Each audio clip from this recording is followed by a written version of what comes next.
guys, welcome back to another foundation review. Today I'm going to be reviewing a newer foundation from Colourpop. It is the Colourpop Pretty Fresh Hyaluronic Hydrating Foundation. I have reviewed the tinted moisturizer, the stick, and the liquid, so I will have all of those linked down below if you're trying to compare and figure out which one's best for you. I will also have swatches down below of this foundation in a couple of different shades and swatch next to other popular shades if you're trying to match yourself.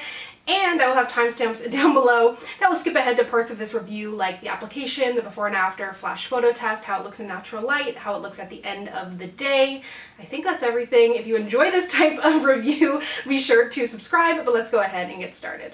So the Colourpop Pretty Fresh foundation is available on the Colourpop website along with Ulta. I purchased from the Colourpop website. It is $16 American, which that price is definitely up there, especially as a Canadian. You're getting a full fluid ounce in here, which is the average size. I like the packaging, although I will say the lid is a little bit like, it doesn't feel very secure and it gets messy, which I hate because I'm not particularly, I don't know, I tend to make a little bit of a mess anyway, so then if the packaging itself is making a mess, I kind of hate that, especially where it is at a bit of a higher price tag. It does come in 42 shades, which I think is awesome. When you visit the Colourpop website, they actually list darkest to lightest, which I think is cool. That's something a little bit different. It's also oil-free, vegan, dermatologist tested, and recommended for all skin types. Today, I did a get ready with me a little while back where I purchased a couple shades because I really was unsure of what shade I would be. I think the shades were a little bit different than the stick, which kind of annoyed me.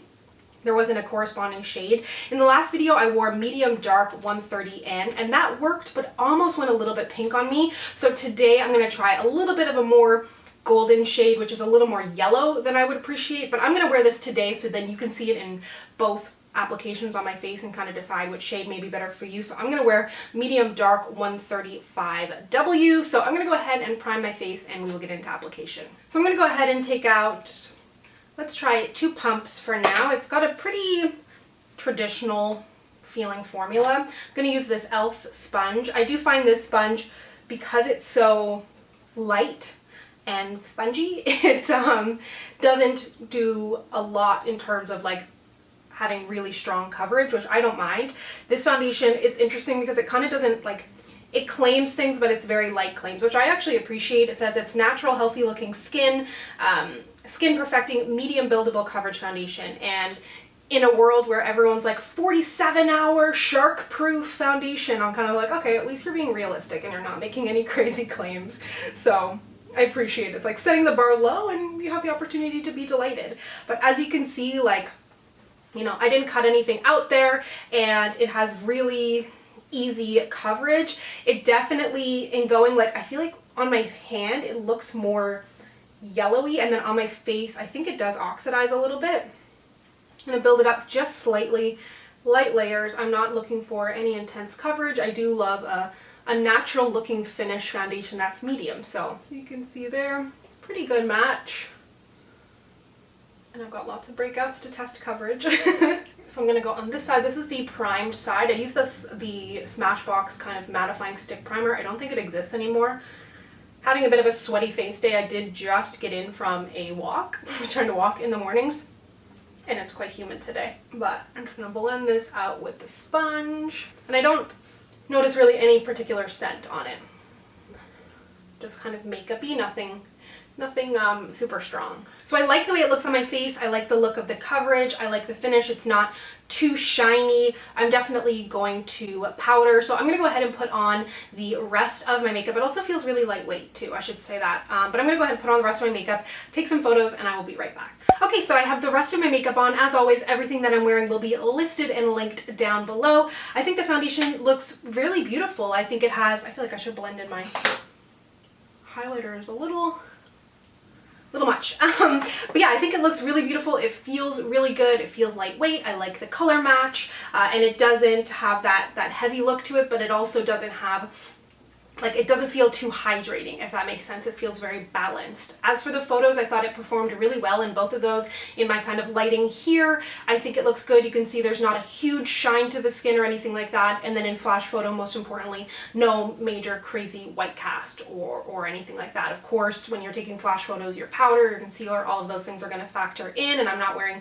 any SPF today in honor of taking those photos and getting an accurate look at it. But yeah, I think it looks really, really beautiful. So I'm gonna go ahead and wear it for a few more hours, and I will check back with you in some natural light. Hello, so it has been a few hours, and I think you can see in general things are holding up pretty well.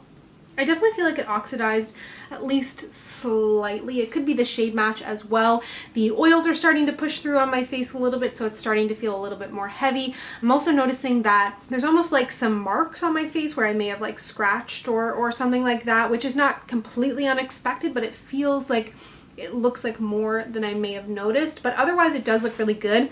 I did wear a mask for a couple of minutes. I had to run down and get it packaged. I think you can see it rubbed off a little bit on my nose there, which again, I don't really expect much to be 100% mask proof, and I didn't really do any extra work to make it mask proof, like setting sprays or really putting powder on in a way that would really pack it into my skin. So I don't dock huge marks for that, and it doesn't really claim to be transfer proof anyway, so not a huge deal there, but definitely something that I would imagine would rub off quite a bit if I was wearing this mask for a longer period of time. But overall, it does look good, but I will continue to wear it for a few more hours, and I will check back with you this evening. Okay, I am back. It is the end of the day, and I think things in general held up pretty well. I've got a little bit of, my hair's a mess, a little bit of shininess and whatnot. I was outside, it's quite hot, I'm kind of combo skin at the moment, so nothing really shocking here considering it is a natural finish. Doesn't have a lot of claims about being long wearing, or even, it says it's good for all skin types. I am going to blot just so that I can show you what it looks like after blotting and like a little light powdering, because I think that's important, especially if you do have an oilier skin type and you do want to touch up during the day. If you do get oily, which a lot of the time is kind of unavoidable, it's just like what makes me less oily, then this way you'll have a good idea of how it will hold up. And I'm not taking it off because it feels like uncomfortable or anything. It's just like, it's the end of the day, you know? And this is just powder brush I used earlier today with no added product. So like, I think it held up well. I think it looks good, but I'm kind of meh on it for whatever reason, which I don't know, it's not a reason at all. For me, if I had to choose one of the Colourpop foundations, it would be the stick, which is oddly enough because I really did not expect to love the stick, especially after the atrocity that was the liquid. But yeah, there's nothing actually wrong with it. I do like it, but I prefer, say, my NYX Glow foundation more, or trying to think about similar price ranges. Like, there's some other drugstore foundations that I like more than this. The L'Oreal Fresh Wear is great. There's nothing bad about this. I think like you can still see my highlight is nice. I did lose a little bit of coverage around my nose and whatnot with the mask, but it did hold up nice. So if you were wondering if it is, you know, a decent foundation, it absolutely is. I think that if you have super oily skin, you want to go with probably the stick over this one. It's going to be a more of a natural matte finish, as this is more of a natural finish. But this is a good foundation. It does what it says in terms of, you know, being natural, being buildable, being medium coverage. It feels hydrating but not greasy. It definitely did feel a little heavier as the day went on, and I did notice a little bit of oxidizing. Really happy to see a great range of shades in there. So it is good, but for whatever reason, I'm not just like, I don't think I'll repurchase it, but I will definitely continue to use it, and I do think that this shade was the best shade of between the two that I used. So let me know down below, let me know how you feel about this foundation. Is that even helpful when I say, man, I don't know, it's pretty good. But if you'd like to connect with me, you can find me on Instagram, Twitter, and Facebook at SamanthaJaneYT, and I'll see you guys next time.